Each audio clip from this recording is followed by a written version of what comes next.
Continuamos con el informativo y en esta oportunidad damos la bienvenida nuevamente al espacio de entrevistas en piso, hoy con una visita muy especial, con alguien que podría llamarlo, que estuvo en esta casa, que nació también en esta casa, es productor, director coloniense, desde 1997 radicado en Chicago, Estados Unidos. Bienvenido, Ricardo Islas. Gracias, Mildred, gracias por tenerme. Por favor, gracias a vos por la visita. Una visita que prácticamente podemos decir que es anual, estás todos los años aquí por Colonia visitando a tu familia y también haciendo dirección y haciendo producción. Sí, trato de venir una vez al año por cuestiones personales, pero siempre tenía yo en mente, como dijiste, el plan de producir aquí. Y desde hace un año atrás ese plan se hizo realidad, un poco más temprano de lo que yo pensaba, lo cual es bueno. Y entonces el año pasado filmamos algo y este año estoy aquí de vuelta por la misma razón. Bien, el año pasado en entrevista en Canal 3 dimos cuenta, fuimos a la Arenisca, estuvimos ahí en el backstage de lo que era un corto en el marco de una película denominada La Redada que se presentó en el Centro Cultural Bastión del Carmen a sala llena. Contale a la gente, bueno, ahora que el producto ya está terminado, ¿qué evaluación tenés de todo eso? No, fue no solamente el estreno que estuvo, como dijiste, sala llena, fue realmente como una especie de gran reencuentro con el público de Colonia como público, ¿no? Yo no había tenido esa experiencia desde la última vez que presenté una película aquí, probablemente, porque mi memoria no es tan buena, en el Cine Estela en los 90s, o sea, hace un rato, ¿no? Hace un rato. Y sí, no, estuvo bárbaro, pero no es solamente el tema de traer la película terminada, sino del proceso en sí de haberla hecho y con quiénes la hicimos. Porque el haber vuelto a filmar en Colonia con prácticamente miembros, o casi todos los miembros del mismo elenco con el cual filmamos aquí en Canal 3 en 1985, casi 40 años más tarde, fue increíble. Fue realmente una experiencia emocional, religiosa. Por eso digo que sos parte de esta casa, porque tus inicios también, digamos, estuvieron involucrados no solo con el medio de comunicación en sí, sino también con el lugar físico de lo que era en el entonces Canal 3, en el centro. Totalmente. O sea, ¿cómo era aquella época? ¿Cómo llegabas? Bueno, yo llegué a Canal 3 muy temprano, estoy hablando del 82, yo tenía 13 años. Y yo fui con un guión de media hora que se llamaba Posesión, y lo presenté al guión y era muy chico yo, y me mandaron para la casa de vuelta. Pero después regresé 3 años después, estamos hablando del 85 más o menos, cuando yo ya tenía 16 años, ya tenía bigotito acá y todo, entonces ahí sí me escucharon. Y yo siempre voy a estar agradecido de que me hayan escuchado, porque yo no estoy seguro que hubiera pasado con mi carrera de no haber sido, porque Eber Fripp, que era el director de los dos canales, el 8 de Rosario y del 3 de acá de Colonia, él, para la sorpresa de todo el mundo, dijo sí, ¿no? Él dijo, mirá, si conseguís 10 avisadores, me lo puso a mí eso, ¿no? Si salís a la calle y conseguís 10 avisadores, la hacemos, la filmamos. ¿Lo conseguiste? Sí, sí. Salí a andar por toda la ciudad, en la bicicleta, iba al Portón, yo qué sé, al Ideal, aquella tienda que había, y les hablaba de lo que iba a hacer, y la gente re bien. Otra Colonia también. Sí, sí. Y otra adolescencia, con 16 años, hoy en día, no sé qué tantos chicos con 16 años están apostando a proyectos así tan grandes. Yo no sé, yo era un inconsciente, entonces yo no sé realmente si en aquella época tampoco había muchos, pero y la palabra inconsciente yo sé que da gracia, pero de alguna manera es real, porque mi mentalidad era esta, yo me sentaba todas las tardes a mirar Área Informativa, así se llamaba el informativo de esa época. Y yo veía que había imágenes, suponete que si alguien le hacía una nota a alguien en la calle, como cuando fuiste vos a la Arenisca, y mi mentalidad era muy simple, era, si estoy viendo eso en televisión, quiere decir que hay una cámara y hay micrófonos, por lo tanto se puede hacer una película, punto, no había otro razonamiento. Y por eso fui al canal, no había otro lugar a donde ir, no era Radio Colonia para hacer una película, ¿no? Entonces fui al canal y con esa cosa en mente, y cuando me dijeron salí a buscar avisadores, los salí a buscar sin jamás pensar que me podían decir que no, y me dijeron que sí. ¿Ya? Yo creo que es contagioso cuando uno va y habla con pasión, ¿no? Lógicamente. Y entonces regresé al canal, les dije, mire, conseguí 20, no conseguí 10, conseguí 20. Pero es verdad, había 20 personas 20 comercios que apoyaron, y Eber cumplió su parte del trato. Y aparecieron con camionetas de Canal 8 y con José, y fueron al Rowing, que era la locación, y así salió la primera película. ¿Cuál fue esa primera película? La primera película se llamaba Posesión, era un corto de media hora, que era un robo del exorcista, básicamente. pero resumido en media hora. Derechos de autor. Sí, en esa época yo era chico, no había vivido nada, entonces yo lo que hacía era producir lo que veía. Claro. Bueno, así aprenden, muchos músicos aprenden imitando a los Beatles, otros imitan a las primas y no les sale tan bien, pero yo quería, ¿no? Entonces yo había crecido viendo cine de terror en Canal 13 con Narciso Ibáñez Menta, Viaje al Inesperado, los 80s y demás, y otras cosas parecidas, y yo lo que quería era hacer algo así. Entonces, bueno, hice ese corto de media hora, se filmó en el Rowing, todos bastante largo para ser corto, igual. Sí, eso es verdad. Eso es correcto. Mucha gente me ha dicho lo mismo. Normalmente cuando alguien hace un corto, ya sea que sea estudiante o simplemente que tiene ganas de hacerlo, se tira algo de 5 o 10 minutos. Es correcto. Pero es lo que te digo, yo crecí mirando La Dimensión Desconocida. Y está esa estructura de media hora, ¿no? De que introducir los personajes, la trama viene inmediatamente y el desenlace en el último acto. Siempre son 3 actos, ¿no? Y con esa estructura mental, pero siendo inconsciente de todas formas, escribí el guión. Y Canal 3 lo produjo y vamos arriba. Y salió al aire. Todo. Salió al aire el 26 de marzo de 1986. ¿Y te acordás la respuesta de la gente? Totalmente. O sea, la respuesta, a diferencia de lo que pasó ahora en el Bastión, donde uno se sienta ahí con el público y lo ve, la respuesta es muy indirecta, porque hacer televisión es al otro día, y más en una época que no había internet, no había redes sociales, la respuesta es que te paren, y que te digan, te vi en televisión y cosas así, ¿no? Pero hubo una respuesta, al punto de que las siguientes 2 películas también las hicimos con el canal. Y si no hubiera habido una respuesta, Ever probablemente hubiera dicho no.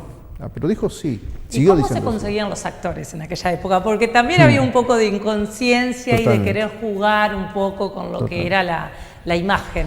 Bueno, ya había en Colonia establecidamente, aunque nadie estuviera haciendo ni cine ni televisión de ficción, sí había una comedia municipal. Era originalmente la comedia municipal, estamos hablando de la época todavía, ahí entre el final de la dictadura y el comienzo del gobierno democrático, había una comedia municipal que era un poco más rígida, como todo en esa época, dirigida por Ángel Arteaga, que era un tipo que venía del mundo de la zarzuela. Y entonces daba clases dentro de la Casa de la Cultura. Y yo, que le tenía y le tengo pánico al teatro y jamás me podría subir a un escenario a actuar, me inscribí como en clases de actuación con Arteaga, nada más que para hacerme amigo de actores. Yo sabía que estaban ahí, los veía como público, pero no había ninguna forma de acercarme a ellos que no fuera meterme con ellos, y me metí. Y así fue como conseguí los actores. Por eso es Beatriz Rossi en esa época, Fanny, todos ellos eran parte de la comedia, y así fue como lo fui conociendo. Muy conocido también como Frankenstein, Pleniluño, todo más o menos siempre en el rubro del terror. Sí, ¿Por qué el terror? Yo decía el otro día que, y estoy convencido de eso, es una especie de inmadurez, una cosa un eterno adolescente, sí, digamos. Sí, es como que siempre estoy tratando de satisfacer al niño que fui, y como niño a mí me gustaba el terror, pero creo que a muchos niños les gusta el terror, solo que algunos se curan y otros quedamos así, ¿no? Entonces yo cuando era chico, mi padre me contaba de películas que él veía en el cine, por ejemplo. Películas que yo no podía ver por una cuestión generacional, pero las imaginaba, y a veces la imaginación es más que lo que ves, ¿no? Hablamos de Drácula, Frankenstein y todo eso. Y luego lo que te comentaba hace un minuto, que es, yo crecí viendo los ciclos de Viaje al Inesperado de Narciso Ibáñez Menta de los sábados a la noche, y eso a mí me alimentaba la mente. Yo quería hacer eso. Eso es lo que yo quería hacer. ¿Y cómo llega aquel Ricardo Islas autodidacta de un pueblo pequeñito, un pueblo, sí, porque no éramos, no se puede decir que fuese una ciudad, por lo menos en algunos términos, a el Ricardo Islas de hoy, radicado en Estados Unidos, un país que imagino yo, porque realmente no he estado ahí, con mucho avance tecnológico y con más fácil acceso a lo que pueden ser los elementos necesarios para la producción, dirección y edición de una película. ¿Cómo fue esa transición? ¿En qué momento rompiste y dijiste, no, tengo que ir a más? La verdad, siempre es una colección de inconsciencias. Es verdad, porque lo que pasó fue que después de que hice las películas con Canal 3, hubo todo un periodo, todavía estando aquí, de cine independiente, donde lo que yo hacía, como yo trabajaba en Canal 3, trabajo de aquí, de Master Control y demás, lo que yo hacía era de noche, venía cuando el canal estaba cerrado y editaba de Cayetano, editaba las películas, pero yo las películas esas ya las filmaba con cámaras independientes, eventualmente mía, ¿no? Y una de esas películas, que la filmamos en Rocha, que se llamaba Mala Sangre, la envié a un festival de cine de Chicago. La inscribí en ese festival de cine. Y me mandaron una invitación. Me invitaron a mostrarla, mandaron el pasaje de avión, la estadía de hotel, todo, y la visa, todo, y me mandaron para allá a mostrar la película. Y estando allá conocí una pequeña colonia, porque siempre ha sido pequeña, de uruguayos, incluido un hombre que era director de un periódico hispano muy famoso en todo Estados Unidos, que se llamaba La Raza Newspaper. Y él vino a ver la película, después me invitó a comer a su casa, uruguayo, ¿no? Me invitó a comer a su casa además y me dijo, ¿por qué no te venís para acá?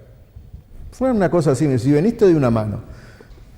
No me dio una gran mano cuando fui, medio que quedé un poco tirado, pero le agradezco igual muchísimo que me hizo la invitación, porque me permitió dar un salto que capaz que si no, no hubiera dado.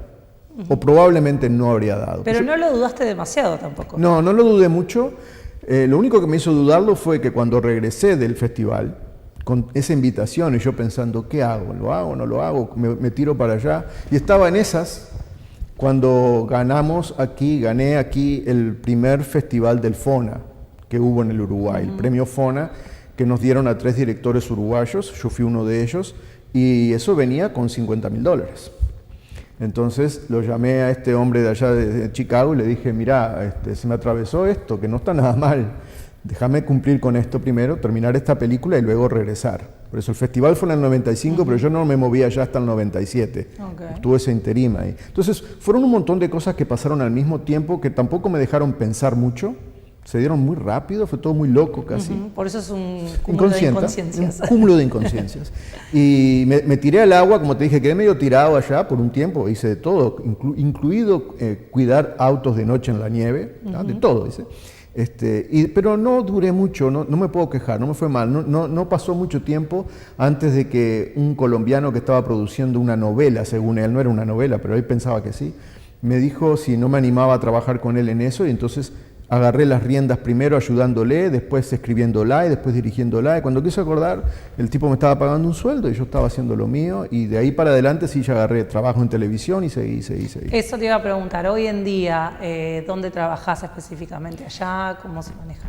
Por 20 años, casi 20 años, fui productor de televisión. Empecé haciendo segmentos afuera, de campo, después empecé a editar, después me subieron a productor, después productor ejecutivo, y entonces hice toda mi carrera en televisión. No me fue mal, no me puedo quejar, varias nominaciones de Emmy, ganamos uno, todo bien, todo muy lindo. Esa es mi carrera profesional, digamos. Bien, no me puedo quejar. Y después... la pasional. Sí, esa es la parte... La profesional, y ahora la pasional. Claro, pero yo siempre al costado seguía haciendo lo que me interesaba hacer, que no lo podía hacer en un canal. El canal donde yo trabajaba era como una especie de equivalente del Sodre de aquí. No podías ir a editar de noche de Cayetano. No, bueno... Hubo 2 películas que me edité de noche de Cayetano. Bueno, no importa. Prescribió. Totalmente prescribió porque el canal ya no existe. Lo que te iba a decir es que el canal eventualmente se vendió. Entonces yo tenía clientes dentro del canal y me fui con uno de ellos y hasta el día de hoy yo sigo trabajando para una asociación de abogados y de jueces que es la más vieja de Estados Unidos, y lo que hago es todos sus medios. Todo lo que sea medio, programa de cable, todo lo demás, eso lo superviso yo, lo hago yo. Esa, como decía, esa es mi carrera profesional. Pero al costado, siempre, desde que llegué, mi pasión sigue siendo hacer cine independiente, y es lo que hago. Bien, bueno, vamos a hablar un poco de La Redada, que se presentó, como decíamos, en el Centro Cultural Bastión del Carmen, que, bueno, plantean, estuvimos allí presentes, la vimos... Me gustó que al finalizar dijiste que querías tratar otros temas más allá de lo que es el género del terror, en el marco de eso plantear temas de migración, temas de abusos, temas de rituales. ¿Cómo surge la elaboración del guión, por ejemplo, de lo que es esa película? Bueno, eventualmente lo que pasó fue esto. Yo escribí, después de la pandemia, me planteé un verano escribir 10 capítulos de media hora para hacer una serie de antología, o sea, historias completamente independientes. Los escribí a los 10 ese verano, estuvo bueno, me gustó mucho la experiencia de simplemente sentarme a escribir, y después de que los tuve escritos dije, los voy a empezar a producir de a poco, pero me di cuenta de que producir 10 capítulos de forma independiente de un tirón me iba a tener 2 o 3 años sin tener nada terminado que presentar, y eso no es bueno para la carrera de nadie, sobre todo independiente. Entonces, al llegar a la tercera historia, me planteé, ¿qué tal si las envuelvo a estas 3 en una película de antología? Y ya en el futuro, cuando tenga más, ahí lanzo la serie. ¿Okay? Entonces así fue como surgió La Redada. Dije, quiero crear una historia que de alguna manera sirva como hilo conductor para estas 3 medias horas o 3 capítulos de 20 minutos. Y sí, las historias, como son independientes, tratan con temas que el terror no es que sea una excusa, es el género que me gusta, pero el terror es el conductor. Pero de fondo hay temáticas sociales que a mí me interesa explorar, que tienen que ver con abuso doméstico, abuso sexual contra los niños y cómo se trata a los inmigrantes, que yo creo que es muy importante presentar esas temáticas y a veces, puede que me equivoque en este juicio, cuando uno hace una película solamente de eso, va a capturar un público más chico, el que se sienta a ver películas de contenido social.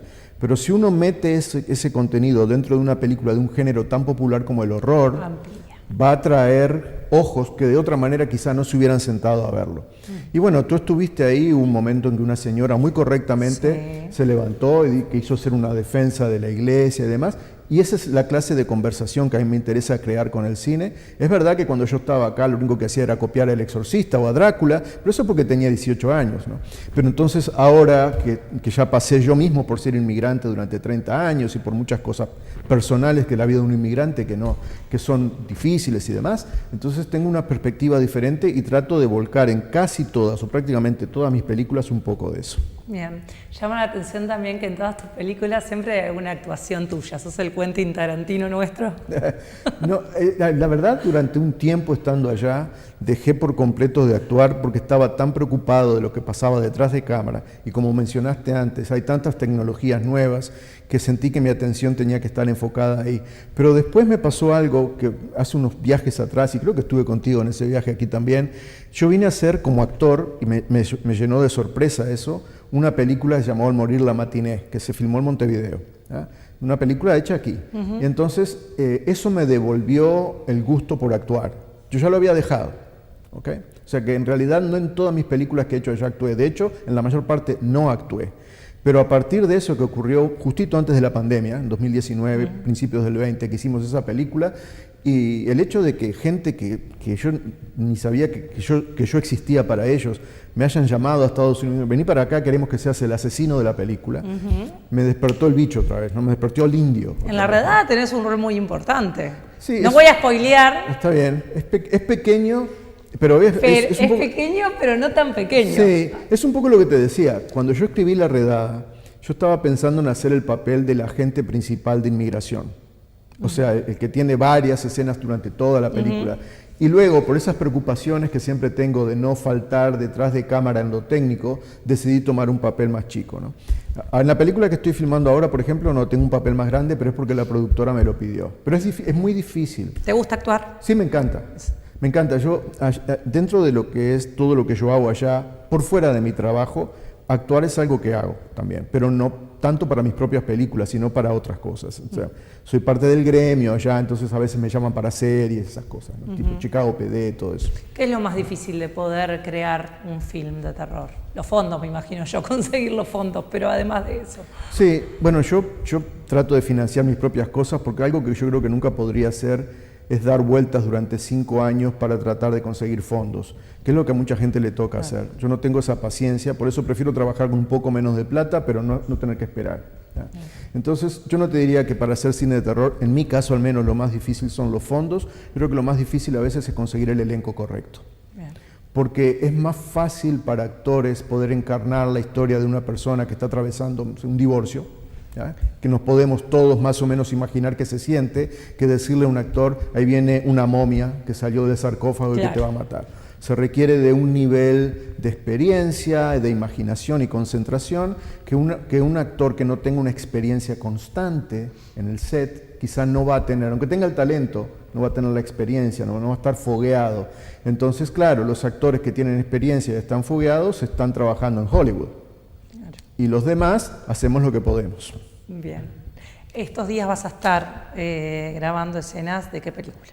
La película nueva se llama Sangre de mi sangre. No es un proyecto mío originado por mí, a pesar de que yo lo escribí.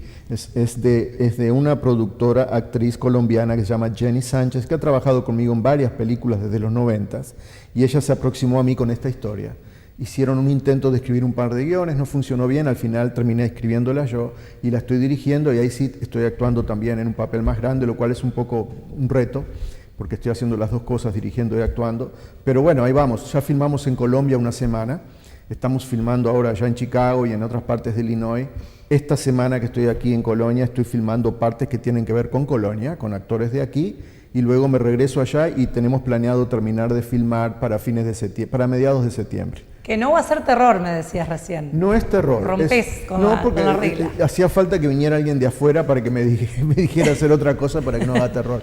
No, no es terror, a pesar de que hay escenas que son un poco cruentas, y hay escenas de muerte y demás, pero no, es un tipo thriller, tipo suspenso, de los que estaban de moda en los 70, tipo teoría de conspiración, cuando el Estado te está mirando todo el tiempo y demás, ¿no? Bien, bueno, muy ayornado la época también. Sí, totalmente. No deja de... Totalmente. No estamos lejos de la realidad. No, para nada. Bueno, Ricardo, muchísimas gracias por la visita y ojalá que te tengamos todos los años acá, también mostrando no solo la ciudad, sino a los actores que tenemos, que son una maravilla. Muchísimas gracias por tenerme. Gracias a ti. Era Ricardo Islas, para quienes recién se suman al informativo. Nosotros hacemos un nuevo corte y a la vuelta retornamos con más información.